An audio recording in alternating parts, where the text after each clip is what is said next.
Juan capítulo 11, versículo 45. Vamos a leer ahí el texto. Juan 11, 45. Dice así la palabra de Dios. 11, 45. Dice, muchos de entre los judíos que habían ido a visitar a María, viendo lo que Jesús hizo, ¿qué cosa sucedió? Creyeron en él. Vamos a leer una vez más el texto. ¿Está bien? Una vez más. Dice así. Muchos de los judíos que habían ido a visitar a María, viendo lo que Jesús hizo, ¿qué cosa dice la Biblia? No escuché. ¿Qué cosa dice? Muy bien. La pregunta es, ¿por qué no todos? ¿Y saben qué cosa es triste ver este final de historia? Yo no sé cuántos finales ustedes esperaron que sean lindos y no tiene un final que ustedes esperan. Miren, todo está preparado para que el final pueda ser feliz. ¿Y el final fue feliz o no? Claro, hubo resurrección, acabó con el dolor, acabó con las preguntas, porque toda la gente se preguntaba por qué Jesús no llegó, dónde estaba Jesús cuando más lo necesitaba, por qué llegó tarde, por qué ahora. Todas esas interrogantes acabaron. Solo que el final de la historia me hubiese gustado que fuese así. Y después que vieron a Jesús hacer el milagro, me hubiese gustado que allí dijera, todos creyeron en él. Me hubiese gustado. Pero no dice así. Voy a hacer una pregunta. ¿Cuántos vieron el milagro? Todos. Repitan eso. ¿Cuántos vieron el milagro? No escuché. ¿Cuántos vieron el milagro? Todos. ¿Cuántos creyeron? ¿Por qué no todos? ¿Qué sucedió con aquella gente que no creyó? Vamos a leer el versículo 53. Versículo 53. Dice así. Desde aquel día resolvieron o decidieron matarlo. ¿A quién? A Jesús. ¿Quiénes decidieron matar a Jesús? Los que no creyeron.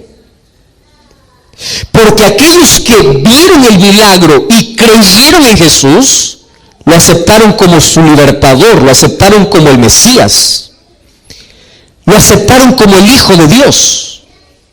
Pero aquellos que no creyeron, decidieron matarlo. Tú ya sabes hacia dónde estoy yendo, ¿verdad?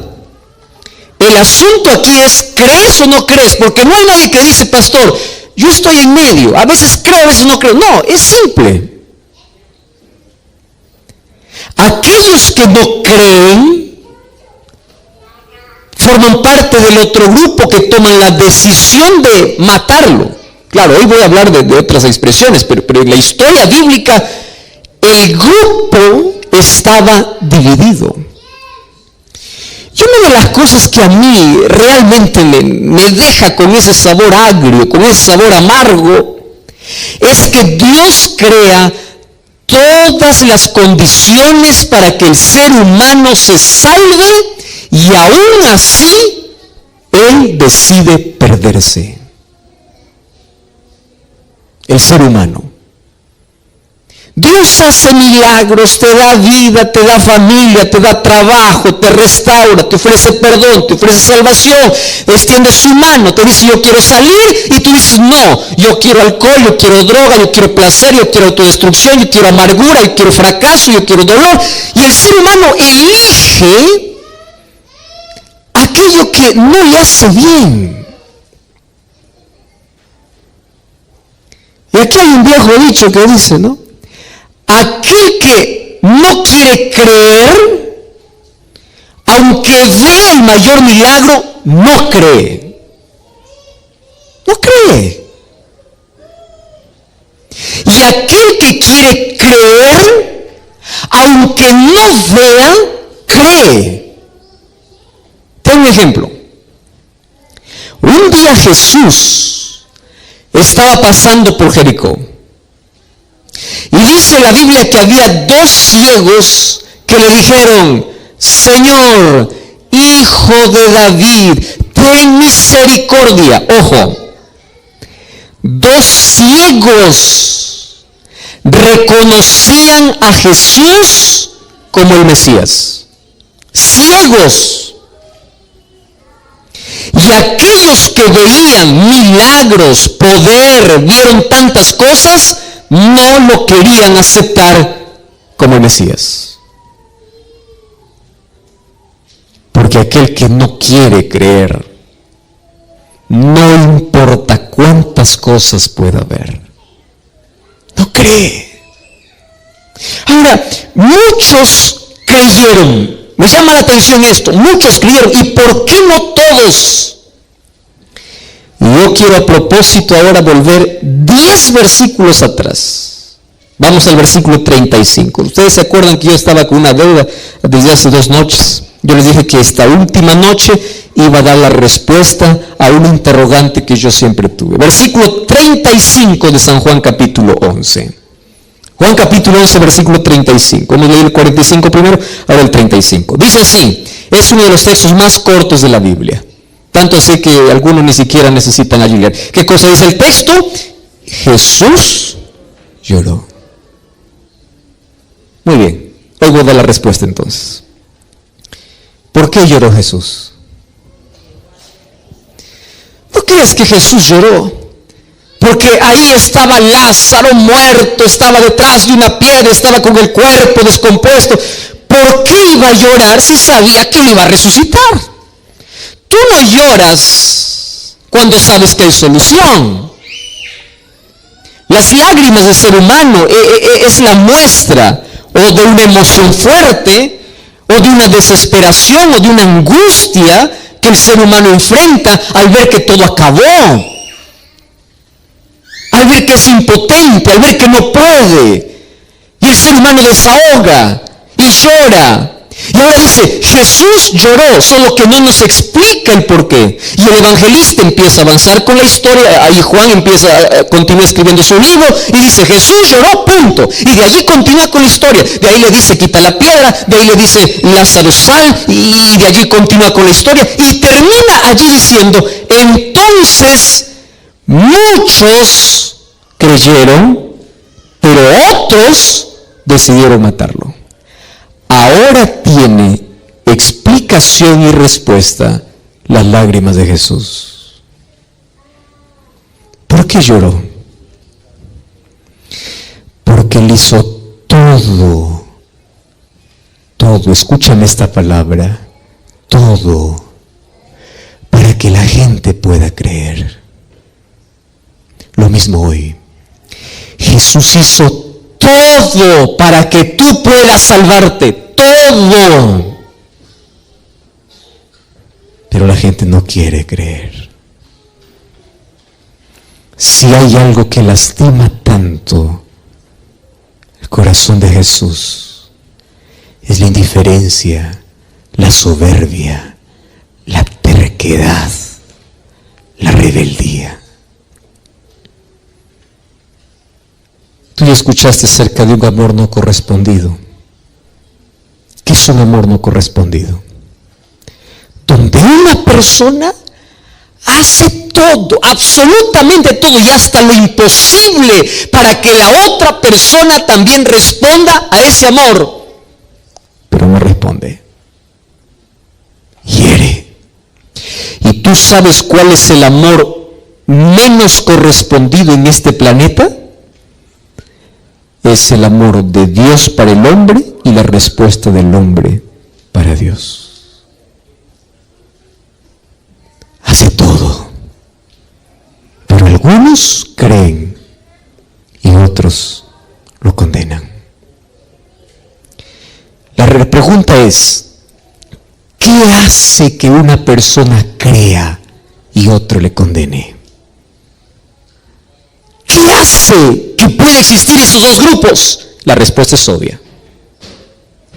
Hoy voy a hablar acerca de cómo algunas personas tienen el corazón endurecido. Y cuando yo hablo de corazón, no estoy hablando de aquel órgano que late y que bombea sangre, no. La Biblia, cuando habla de corazón, está hablando de conocimiento, de inteligencia, del cerebro, está hablando del asiento de nuestras elecciones, de nuestras motivaciones, está hablando de nuestra mente específicamente. Ahora la pregunta es, pastor, ¿el ser humano puede cerrar su mente a la influencia del Espíritu de Dios? Puede. Y cuando la mente se cierra el ser humano y no da lugar, por más que Jesús llame, por más que levante la voz, por más que haga milagros, por más que haga lo que haga, el corazón se endureció. Solo que para tener el corazón duro, no creas que el ser humano nace con un corazón duro. El endurecimiento del corazón es un proceso en la vida, donde el ser humano va perdiendo la sensibilidad. Vamos a imaginar que un día va para el campo para ayudar a la familia y el padre le da un machete, ¿no? El instrumento para cortar, o le da una pala, una palana para poder trabajar en el campo. Cuando él agarra ese machete o agarra esa pala, va para trabajar. Cuando empieza a trabajar unos 10 minutos, en la mano va a ocurrir algo. Primero va a causar dolor, porque la mano, ¿qué cosa es? Sensible. Y cuando él continúa trabajando, aquí en la mano va a surgir una ampolla. Y si él continúa trabajando, esa ampolla va a reventar. Y cuando la ampolla revienta, nace detrás una piel más dura. ¿Cómo se llama esa piel? Callo. Y cuando la mano tiene callo, tú puedes trabajar todo el día con el machete y la pala y la mano ya no siente más. Porque se acostumbró. Le dolió al comienzo.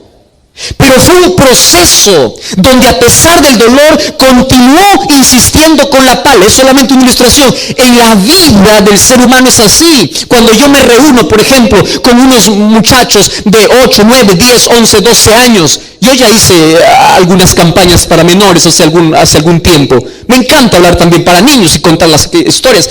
Cuando tú cuentas una historia a un niño de 8, 9, 10, 11, 12 años, él se concentra en la historia y tú empiezas a dibujar en su mente. Y finalmente le dices que Jesús le ama. Y cuando tú haces un llamado y dicen, ¿cuántos quieren aceptar a Jesús? Todos los niños levantan la mano. Y si tú preguntas a los niños, ¿ustedes quieren entregar su vida? Quiero. ¿Ustedes quieren bautizarse? Quiero. Todo quiere. Todo lo que tenga que ver con Dios quiere. Pero anda un grupo de 25, 30, 40, 50 años. Y empieza a contar la misma palabra, empieza a hablar del mismo poder, empieza a hablarle del mismo Dios y empiezas a trabajar en su razón, en su mente, y el Espíritu Santo está trabajando. Entonces pregunta, ¿cuántos quieren aceptar a Jesús? La mayoría va a levantar la mano. ¿Y cuántos quieren seguir a Jesús? Va a bajar. ¿Y cuántos quieren ser bautizados? Va a bajar. ¿Por qué? ¿Qué hace que en la vida podamos perder la sensibilidad? ¿Qué hace?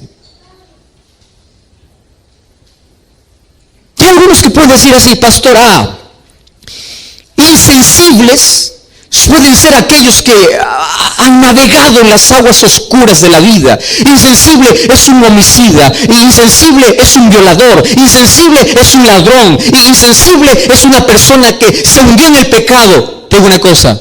No. Estás equivocado si piensas que los más insensibles están afuera en el mundo perdidos. No. Un día, un hombre soberbio un hombre homicida, que sus manos estaban manchadas de sangre porque perseguía al pueblo de Dios, se encontró con Jesús y le siguió. Cambió su nombre, cambió su historia, cambió su vida. De perseguidor pasó a ser el mayor predicador. El nombre de este era Saulo, que fue para Pablo. ¿Por qué? Porque tu pasado no condiciona para que tengas un corazón duro. Tu pasado no condiciona. Un día 2 ladrones estaban al lado de Jesús, cerca de Jesús. ¿Cuál la distancia que había entre su cruz y la cruz de Cristo? No era más de 3 metros. Tan cerca de Jesús. Los dos tenían la misma historia, los dos tenían el mismo pasado, los dos habían robado, los dos eran ladrones, los dos estaban condenados, pero uno reconoce a Jesús. Uno. Entonces, no es el pecado que cometes en la vida, o no es la profundidad en la vida al cual hayas caído que hace que tu corazón sea duro. No. Conozco gente que tiene un pasado terrible. Personas que ya hicieron cosas innombrables en la vida. Que Dios los puede transformar, Dios los puede restaurar. Porque cuando ven la presencia de Dios, la majestuosidad, la gloria de Dios, ellos se rinden ante Dios. Entonces, pastor, ¿quiénes son los duros? Ahora sí te voy a hablar algo un poquito fuerte.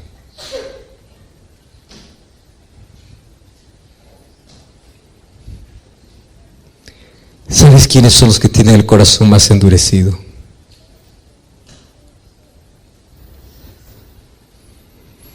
Aquellos que parecen más buenos en esta vida. Incluso aquellos que van a la iglesia.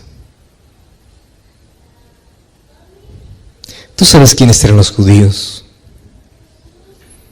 Conocían de Dios, practicaban ritos, se apegaban a la ley, pensando que la ley los podría salvar. Y claro, nosotros sabemos cuál es el plan que tiene la ley. La ley nos salva, pero cumple una función en la experiencia humana. El resultado de nuestro amor a Dios es guardar su ley. Nosotros no guardamos la ley de Dios para salvarnos, sino guardamos la ley de Dios porque somos salvos por Él. Porque el resultado de la gracia transformadora de Dios en tu vida es la obediencia natural. Pero los judíos fueron al otro extremo. Se aferraron a la ley y despreciaron a Cristo. Y ellos tenían el corazón endurecido a tal punto que desde ese día que vieron el milagro de Jesús, decidieron matarlo. Mira, tener el corazón duro no es una cuestión de una persona que tiene un carácter fuerte, una persona que hizo cosas de malas en la vida. No, el corazón duro es un proceso. Y aquí voy con la primera característica de aquel que tiene el corazón duro. Escúchame con atención. Corazón duro es aquel que está familiarizado con la voz de Dios, pero no obedece la voz de Dios. Voy a repetir esto. ¿Está bien? ¿Quién es aquel que tiene el corazón duro? En primer lugar, es aquel que está familiarizado con la voz de Dios, pero no obedece la voz de Dios.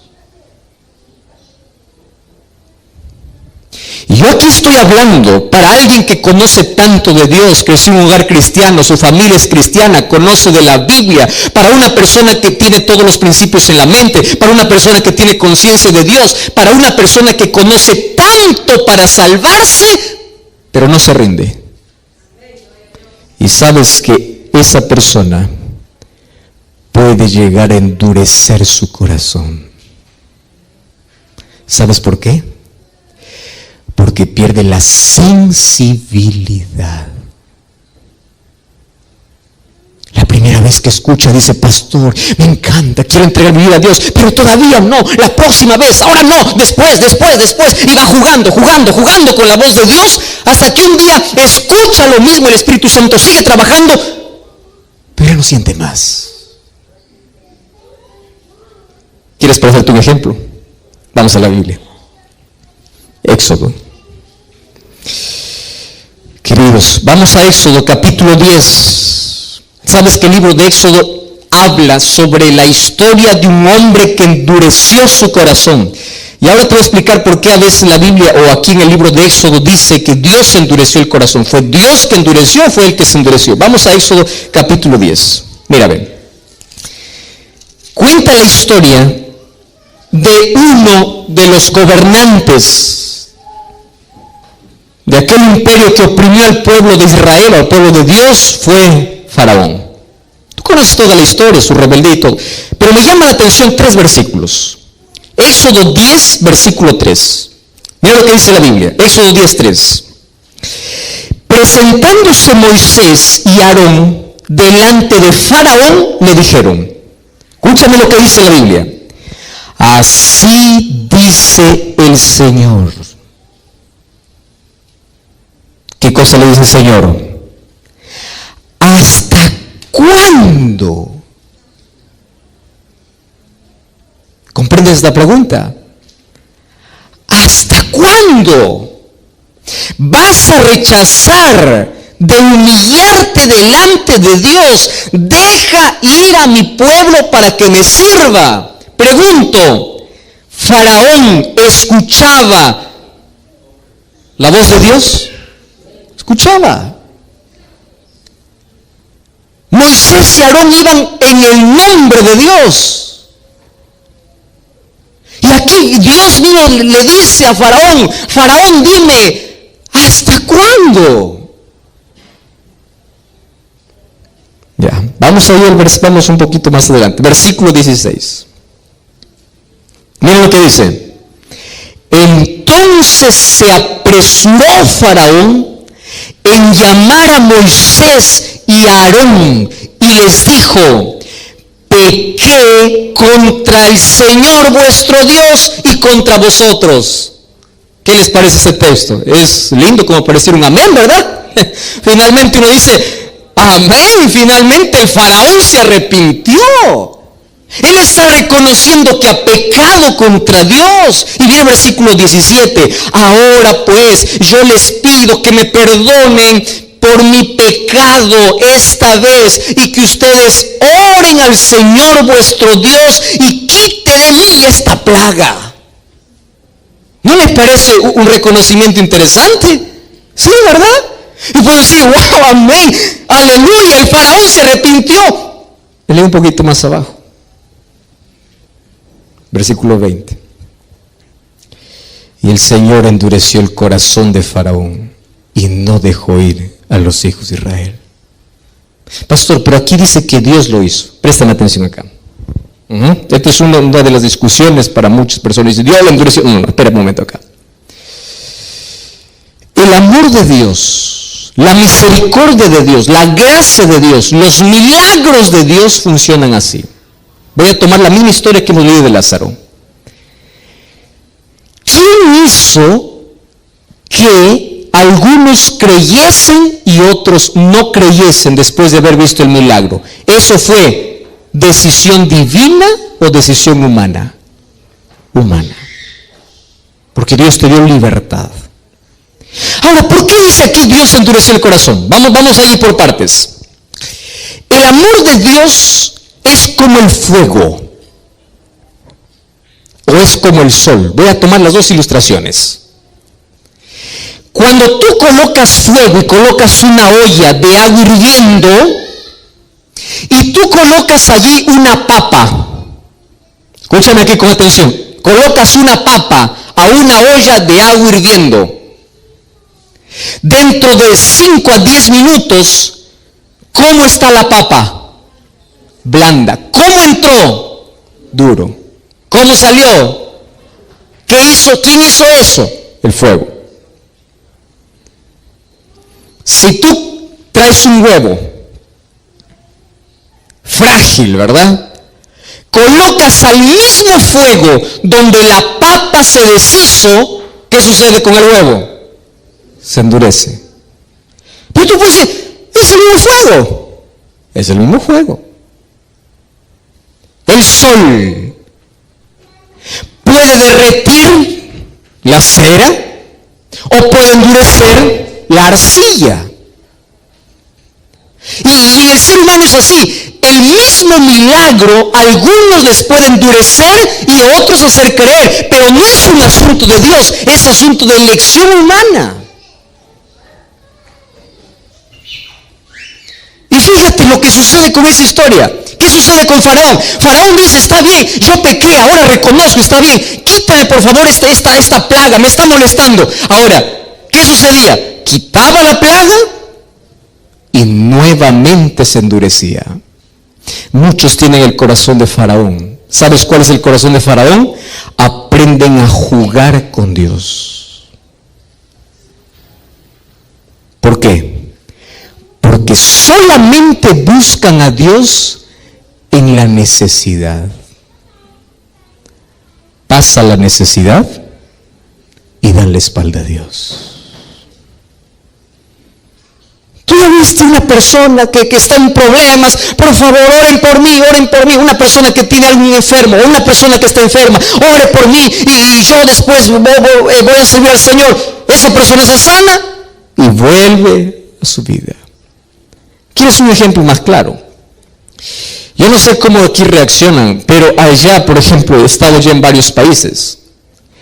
Cada vez que existe un terremoto, estoy ya conté una historia, me parece, una de estas noches. Cada vez que existe un terremoto, hasta aquel que dice ser ateo va a orar. Las iglesias se llenan, todos confiesan sus pecados, la tierra tiembla, los edificios caen, la gente se desespera, la gente busca a Dios, la gente hace todo y dice, Señor, sálvame, Señor. Pasa el terremoto, la gente volvió a su vida. ¿Viste eso o no? ¿Quién sabe, puede estar alguien aquí? ¿Verdad? Y en un momento de emergencia, Señor, sálvame. Dios te salvó nuevamente. Tu corazón se endurece. Entonces, llega un momento en que tanto juegas con Dios, que tu corazón se va endureciendo. Dios no mandó 10 plagas para Faraón. Dios mandó 10 oportunidades para que Faraón se pueda rendir, pero no se rindió. Porque el peor error que puedes cometer en la vida es familiarizarte tanto con la voz de Dios, pero no obedecerlo. ¿Y sabes qué cosa dice el libro de Job, capítulo 9, versículo 4? Dice así: Él es poderoso de corazón y Él es sabio. ¿Quién se endureció contra Dios y le fue bien? ¿Quién? Entonces, ayúdenme a recordar, ¿cuál es la primera razón por la cual el corazón humano se endurece? Cuando escucha la voz de Dios, pero no obedece. Repiten conmigo. ¿Cuándo el ser humano su corazón endurece? Cuando escuchan la voz de Dios, pero no obedece. Y cada vez te distancias más. Y Dios te sigue llamando, pero tu corazón está más cerrado. Vamos a una segunda. La Biblia habla de un hombre que se perdió estando tan cerca de Jesús. Incluso formó parte de los discípulos de Jesús. El nombre de este apóstol, de este discípulo, fue Judas.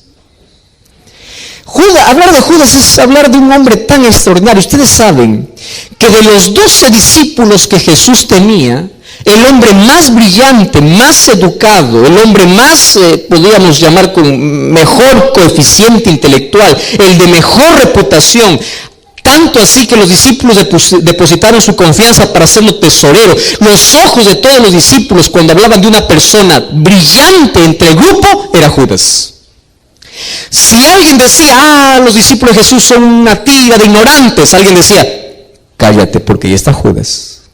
Judas, educado, inteligente, brillante, una persona que tenía tanto futuro, que si se hubiese colocado en las manos de Dios, él hubiese sido un apóstol grande, un apóstol de influencia, hubiese llevado quizá allí junto a Pablo el evangelio para todo el mundo de su época. Sin embargo, él caminó con Jesús, vio milagros, vio allí los panes multiplicarse, vio a la hija de Jairo resucitar, vio el milagro de Jesús frente a la tumba de Lázaro, vio a los ciegos abrir los ojos, vio a los cojos caminar, vio tantas cosas que Jesús hacía y terminó perdido. ¿Por qué? Vio tanto. Es como decir a alguien que viene aquí años para la iglesia, canta, adora, es líder, predica, hace todo y termina perdido. ¿Cómo se perdió? Ah, no, pastor, es que Judas tenía un problema de carácter, tenía un problema de ambición. ¿Tú crees que Juan no era ambicioso? ¿Tú crees que Pedro no era ambicioso? ¿Tú te acuerdas que un día la madre de 2 discípulos de Jesús se acercaron para Jesús a decirle: cuando tú empieces a gobernar, quiero que a mis hijos los coloques, uno a tu derecha y otro a tu izquierda? Demostraba la intención que había en el corazón.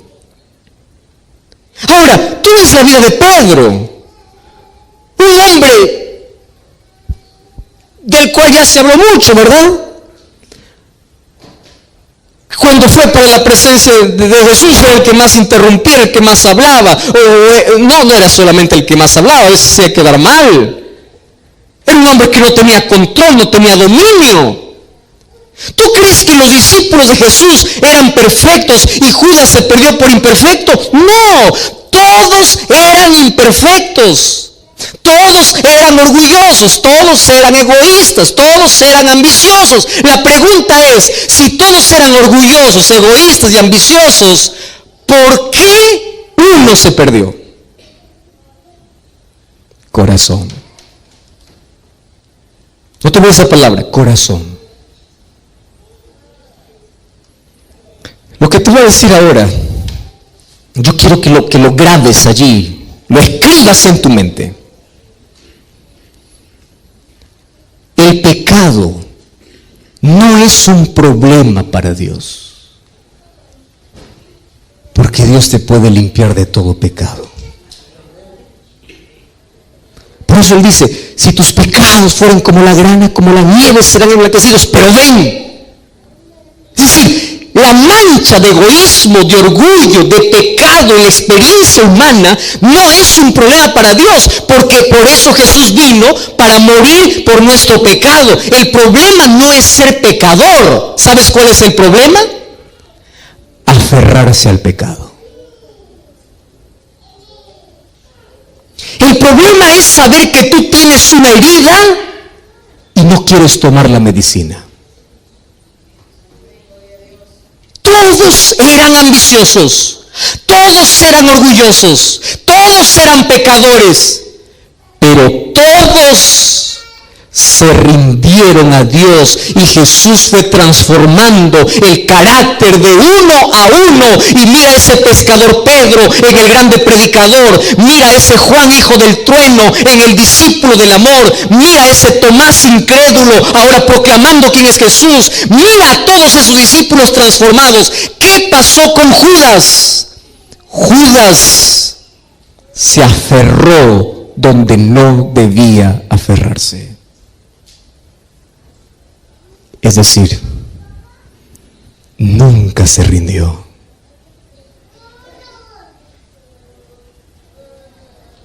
Queridos amigos, yo estoy hablando aquí esta noche para alguien que ya asistió a muchas campañas de evangelismo, para alguien que conoce de Jesús, para alguien que ya está estudiando la Biblia, alguien que sabe que es la mejor decisión que debe tomar en la vida. Estoy hablando para ti,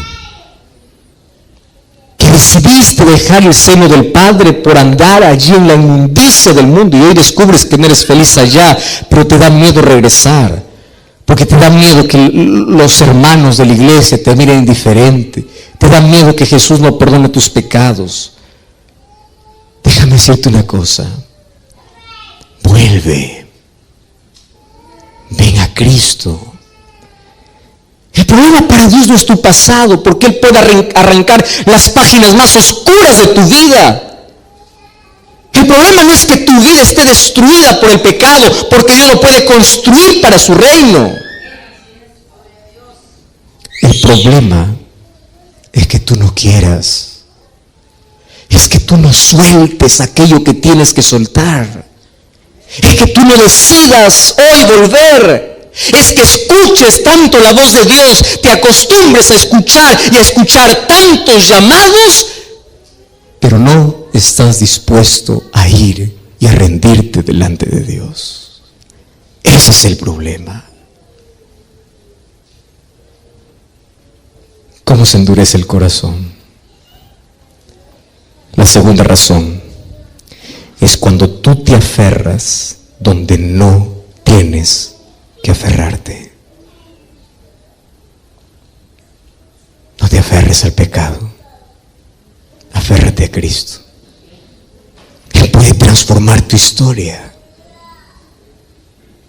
Él puede cambiar tu vida.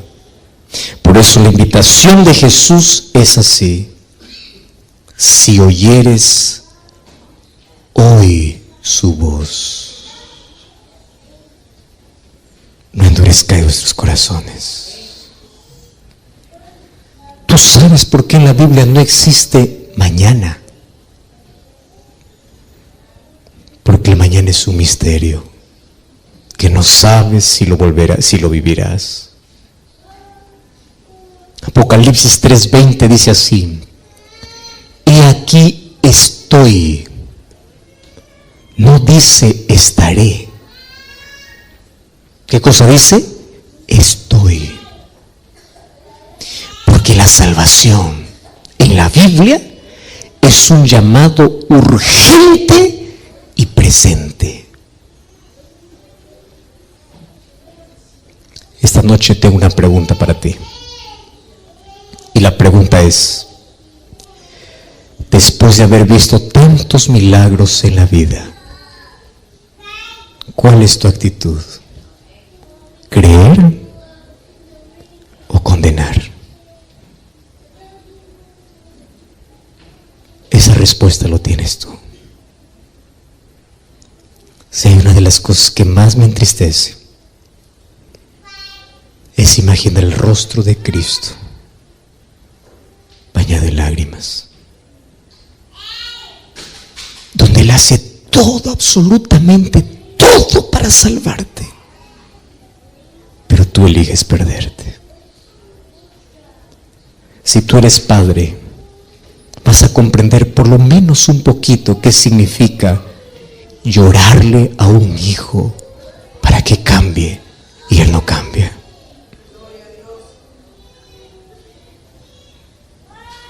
Si eres padre, por lo menos puedes sentir un poquito qué significa sufrir al ver que tus hijos se pierden. Pero es el mismo dolor que Dios siente por ti. Despreciamos la salvación por correr tras la destrucción. Elegimos no creer y terminamos condenando a Cristo. Por eso Juan 11:35 dice: Jesús lloró.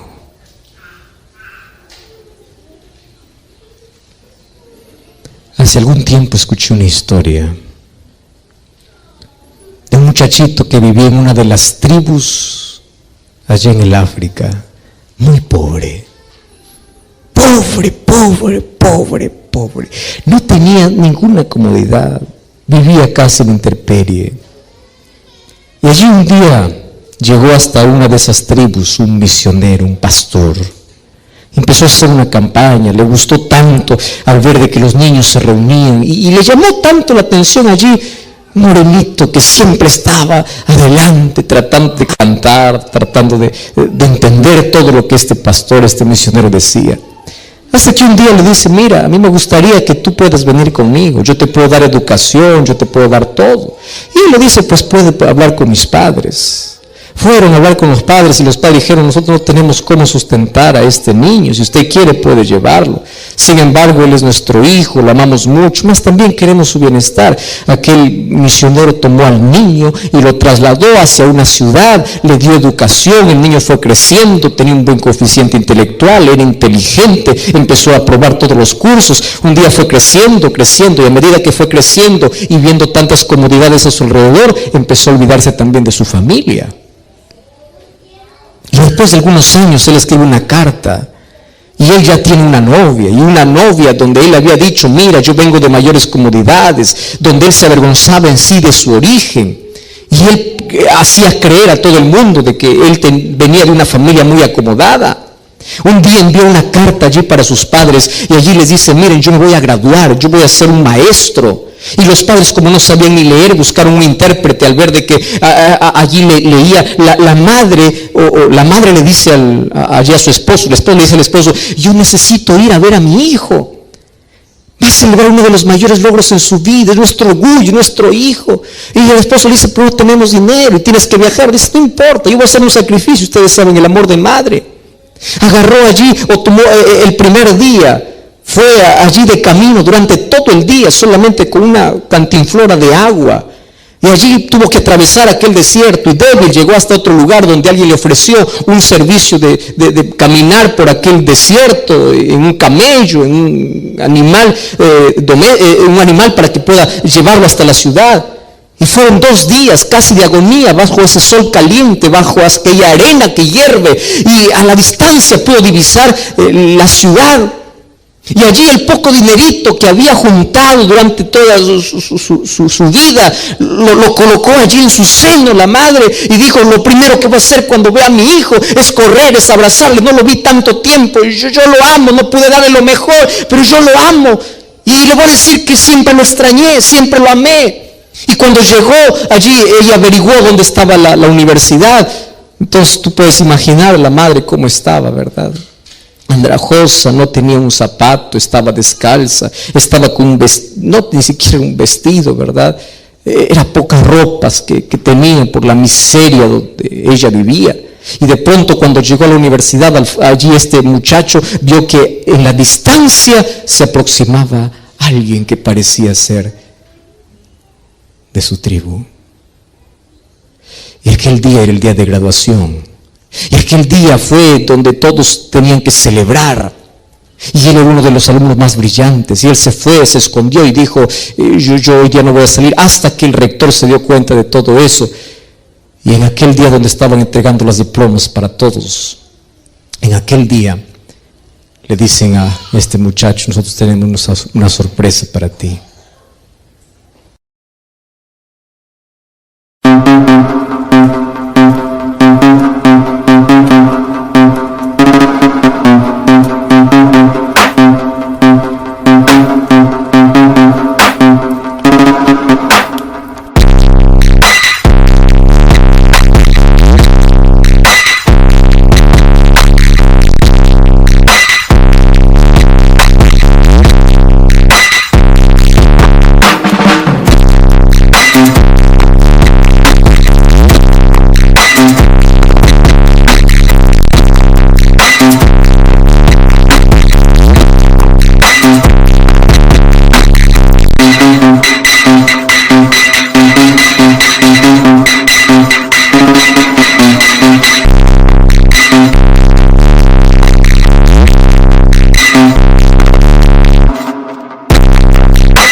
smile.